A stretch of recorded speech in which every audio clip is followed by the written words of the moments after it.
Hello everyone.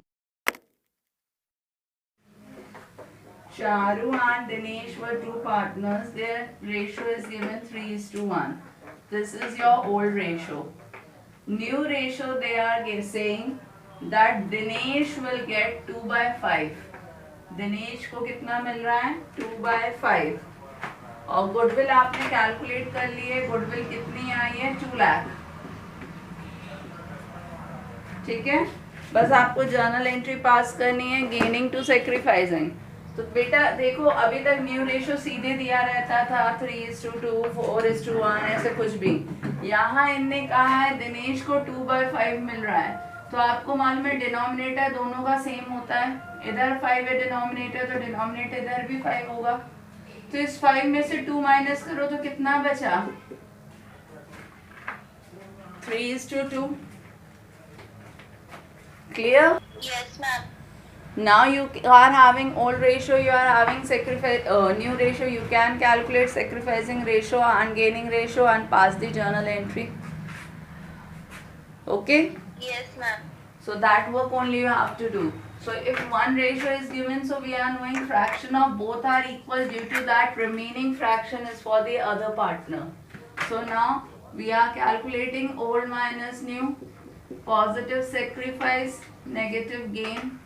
So old ratio for C is 3/4 and new ratio is 3/5. And for D it is 1/4 and 2/5. So as yesterday I had explained, denominator multiply, then diagonally multiply. So it is coming 3/20. And here also denominator multiply, diagonally multiply, minus 3/20. Now tell me who is gaining, who is sacrificing. D is gaining, And C is sacrificing. So what is our journal entry?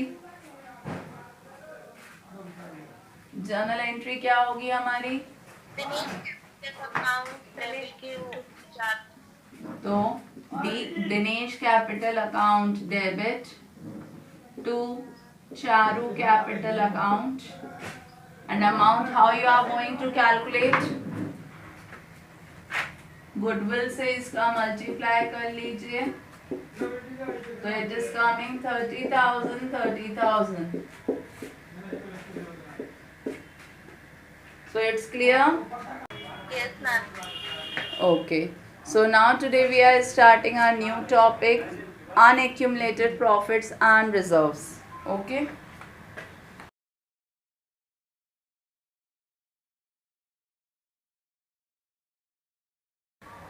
See, I am reading the question and then explaining the concept what to do.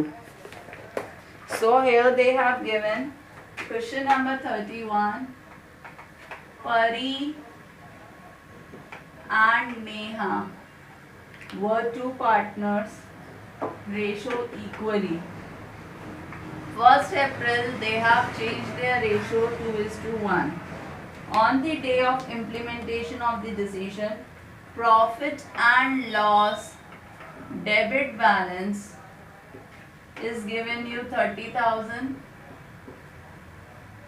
Then journal reserve is given you 18,000.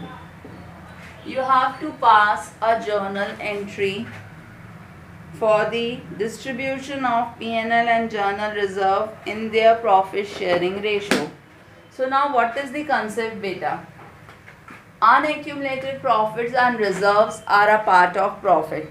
आपको मालूम है हमें profit होता है. Last year आपको हमने provision and reserve chapter समझाया था.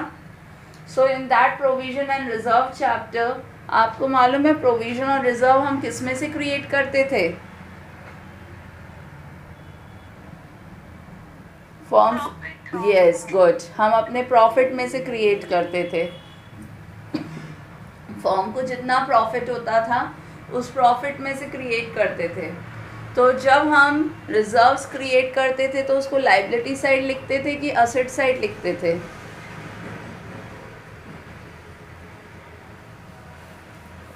Provisions and reserves are always liabilities. Provision और रिजर्व क्या होते हैं? हमेशा लायबिलिटी होती है, ठीक है। अब प्रॉफिट एंड लॉस जो होता है दो तरीके का होता है, एक होता है क्रेडिट बैलेंस और एक होता है डेबिट बैलेंस। क्रेडिट बैलेंस लिख लीजिए आप, profit and loss. Credit balance क्या होता है? प्रॉफिट। और डेबिट बैलेंस क्या होता है? लॉस, ठीक है। तो मैं आपको एक चीज़ समझा रही हूँ, आपको नेम्स दे रही हूँ। लायबिलिटीज के कौन कौन से नाम होते हैं और असेट साइड कौन कौन से नाम होंगे। लायबिलिटीज में आपको होगा P&L, profit and loss. Credit balance, कौन सा बैलेंस होगा? Credit balance. सेकंड थिंग, इसकी की जगह एक्यूमुलेटेड प्रॉफिट नाम भी दे सकते हैं। तीसरा नाम होगा general reserve, then reserve fund. Okay, liability side आपको ये नाम दिए होंगे, या फिर आपको दिया होगा नाम कंटीजेंसी रिजर्व। क्या नाम दिया होगा? Contingency reserve. असेट साइड आपको नाम दिए होंगे P&L, डेबिट बैलेंस, या एडवर्टाइजमेंट एक्सपेंडिचर, या फिर डेफर्ड रेवेन्यू एक्सपेंडिचर, ठीक है।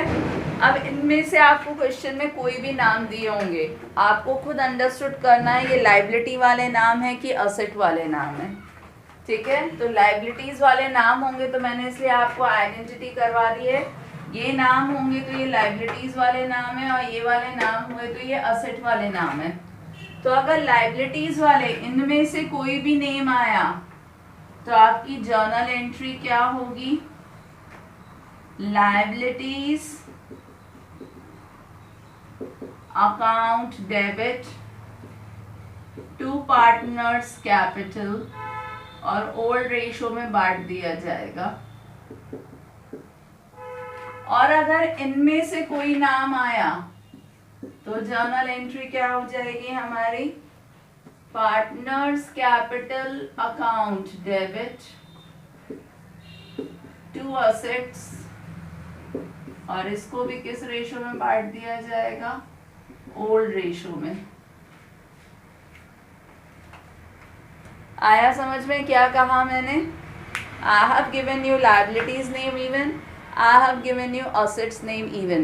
Now you have to identify which name is given, because they are not discriminating what is liability, what is asset. They will be giving you altogether the name. Just now I have written Pariya and Neha question. So they have given P&L, debit balance and journal reserve. ठीक है ना? उस question में देखो उन्होंने आपको क्या नाम दिया है? P&L, डेबिट और जर्नल रिजर्व, ये दो नाम दिए हैं। तो अब आपको खुद को मालूम होना चाहिए इसमें से असेट क्या है और लायबिलिटी क्या है। तो बताओ P&L डेबिट मैंने किस साइड नाम लिखा है? असेट। तो आपको कौन सी जर्नल एंट्री पास करनी पड़ेगी? Partner capital to asset. मतलब P&L के लिए आपकी कौन सी जर्नल एंट्री होगी? पार्टनर्स कौन है? Pari capital account debit, Neha capital account debit to P&L। और किस रेशो में बांटने को कहा है मैंने? Old ratio. तो 1:1, 15,000, 15,000, ये ऐसे जर्नल बनानी पड़ेगी। अब दूसरा नाम इनने जर्नल रिजर्व दिया है, तो जर्नल रिजर्व बताओ कहाँ नाम दिया है मैंने? लायबिलिटी साइड की असेट साइड? तो उसकी जर्नल एंट्री क्या बनने वाली है? Liability debit to partners capital. तो लायबिलिटी का नाम लिखेंगे general reserve account debit to partners, तो पार्टनर्स का नाम लिखेंगे टू परी कैपिटल टू नेहा कैपिटल, और ये जो 18,000 है इसको होल्ड रेशियो में बांट दीजिए 9,000. Clear now how to do this sum? We have to identify the name and then we have to pass a journal entry, and journal entry I have given if any of the liabilities name is given, so we will be writing liabilities account debit to partners capital and distributing in old ratio, and if any of the assets name is given, so our entry will be reversed, partners capital account debit to assets and distributing in old ratio. Clear the concept? Yes, ma'am. So now next question.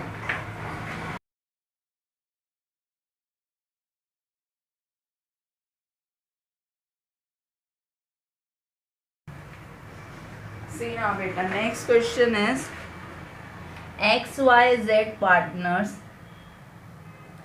पहले next question से पहले 32 की जगह 33 कर रहे हैं क्योंकि 32 का कंसेप्ट अलग है, तो पहले 33 क्वेश्चन कर रहे हैं. ओके, तो 33 क्वेश्चन में क्या है बेटा, जो अभी आपने सीखा वैसे ही है.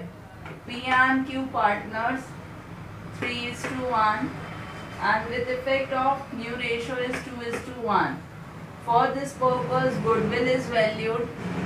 goodwill वैल्यू करी है कितनी, 50,000. जर्नल रिजर्व है 40,000.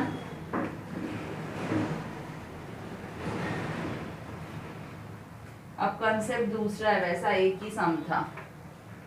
चलो फिर 33 समझ लो तो फिर आपको ऑटोमेटिकली दूसरे सम आ जाएंगे. देखो बेटा इसमें क्या डिफरेंस है, पिछले क्वेश्चन में लिखा आएगा पास जर्नल एंट्री, अब इस क्वेश्चन में लिखा आ रहा है पास एडजस्टमेंट एंट्री. या तो ये लिखा आएगा या आएगा pass single journal entry. Difference समझ में आया what I am going to say? Previous question what you have done, in that question they have mentioned that past journal entry. So when they are saying past journal entry, so which entry you have passed for the liability, tell me?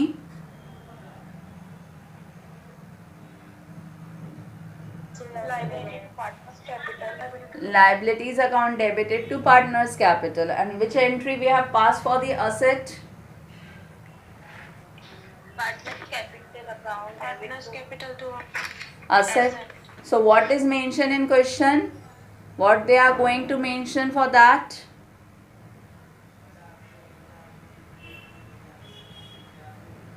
They are going to mention past journal entry. Okay.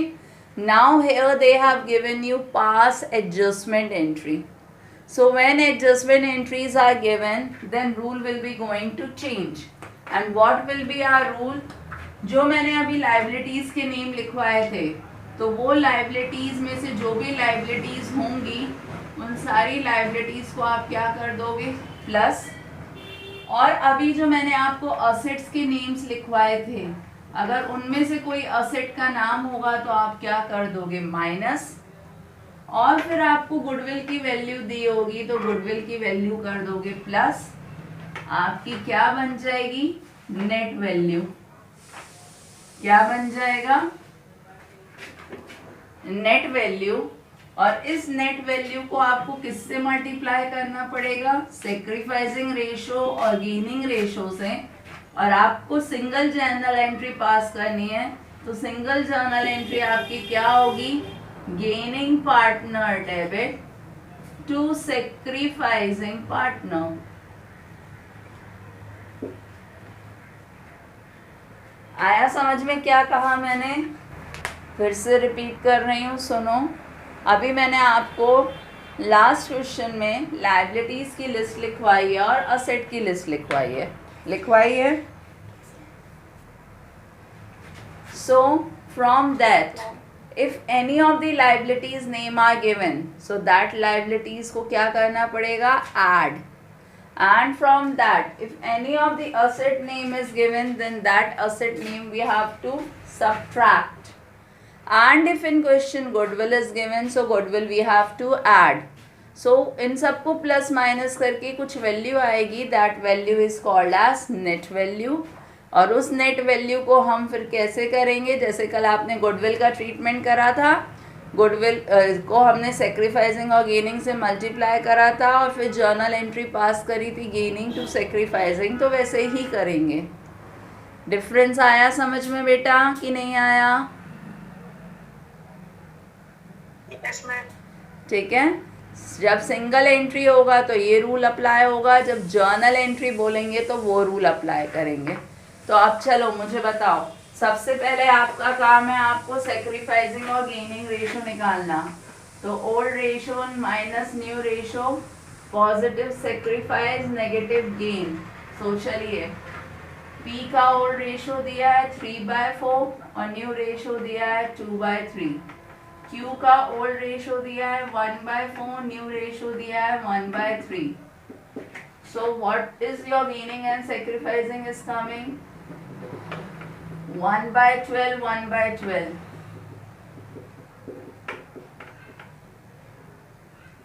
That means Q is gaining and P is sacrificing. पहला step समझ में आया आपको क्या करना है?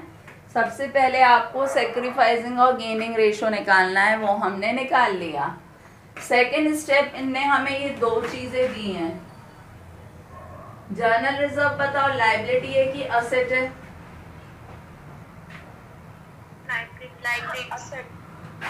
देखो बेटा, अभी हमने लिखवाया था नाम, जर्नल रिजर्व हमने कहाँ लिखवाया, लाइबिलिटी साइड की असेट साइड? बेटा असेट में लिखवाया। तो जर्नल रिजर्व हमारा लाइबिलिटी है, तो लाइबिलिटी को हम प्लस कर लेंगे। असेट की कोई वैल्यू दी ही नहीं है तो लीव इट। गुडविल दी है तो गुडविल को भी हमें क्या करना है, प्लस करना है। दोनों को प्लस करो, कितना आंसर आ गया 90,000। इस 90,000 को हमें किससे मल्टीप्लाई करना है, सेक्रीफाइसिंग और गेनिंग रेशो, दैट इज 1/12। तो आपने करा तो 3 4 12, 3 3 9, 4 1 4, 4 7 28, 7500 इज योर वैल्यू। तो जर्नल एंट्री क्या बनेगी, Q capital account debit to P capital account, gaining to sacrificing, and write the amount. Clear now? Yes, miss. Okay. So one more question 34 we are doing together and then we will start a new topic. ताकि जिसको थोड़ी बहुत confusion है that will be clear out.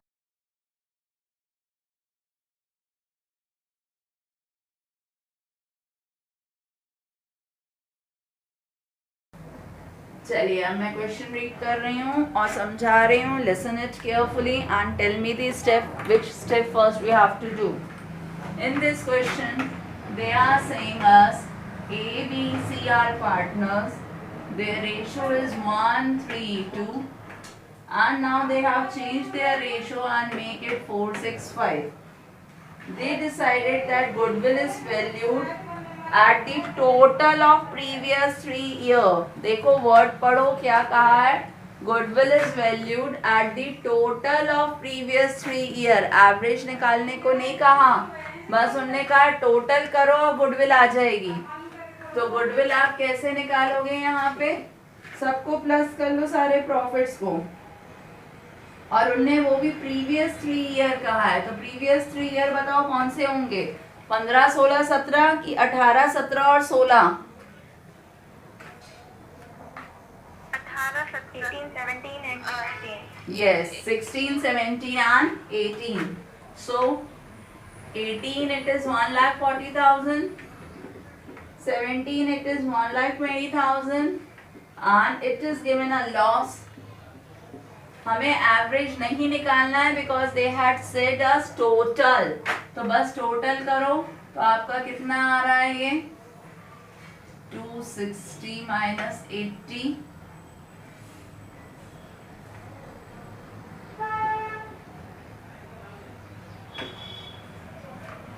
Goodwill आ गई 180। आया समझ में? First step is clear. Goodwill we have calculated. Now they have given us reserves and accumulated profit. Goodwill दिया है, reserve दिया है उनने हमें 40,000 और accumulated profit दिया है उनने हमें 30,000. तो बताओ reserve और accumulated profit is your liability or an asset? Liability. तो liabilities को प्लस करना है कि माइनस? Add. तो हमें इन दोनों को प्लस करना पड़ेगा और गुडविल को क्या करते हैं, प्लस की माइनस? Plus.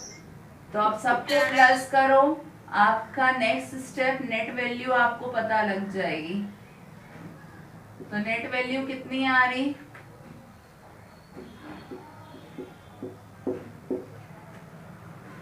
2,50,000 आ गई.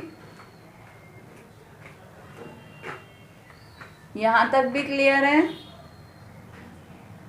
Yes, ma'am. अब नेट वैल्यू को किससे मल्टीप्लाई करना पड़ता है? Good sacrifice and gaining. तो हमें फिर अब क्या निकालना पड़ेगा?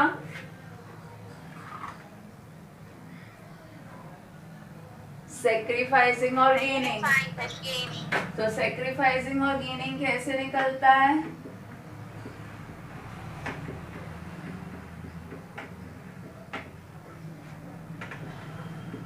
ए का ओल्ड रेशो है 1/6, न्यू है 4/15. बी का ओल्ड रेशो है 3/6, न्यू रेशो है 6/15. सी का ओल्ड रेशो है 2/6 और न्यू रेशो है 5/15. So now calculate sacrificing and gaining. 15 6s are 90, 15 1s are 15, 6 4s are 24. So it is coming 9/90.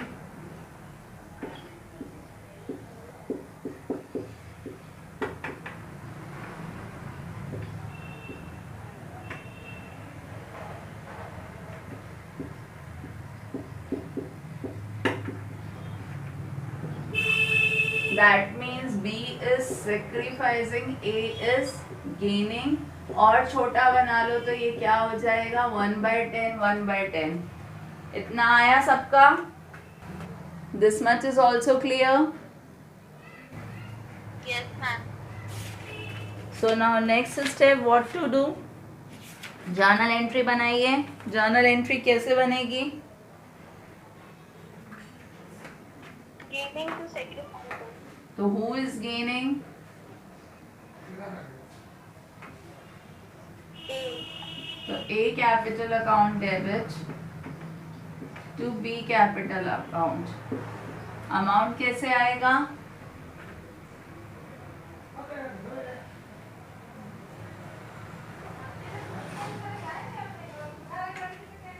ये नेट वैल्यू में सेक्रीफाइसिंग और गेनिंग को मल्टीप्लाई कर लो तो it is coming 25,000. So amount will be coming this. Clear concept now? Yes, ma'am. To everyone it is clear now? Miss. Yes. Yes, beta speak.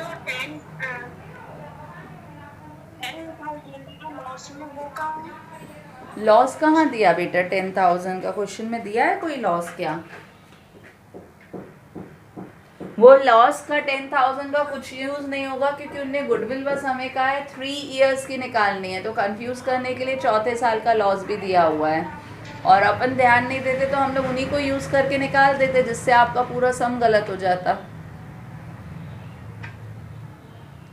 क्योंकि sentence पढ़ो उससे ऊपर कहा है goodwill is calculated of the total of previous 3 years profit. तो previous 3 years लेना है जबकि उनने क्वेश्चन में हमें 4 इयर्स की इंफॉर्मेशन दिया है.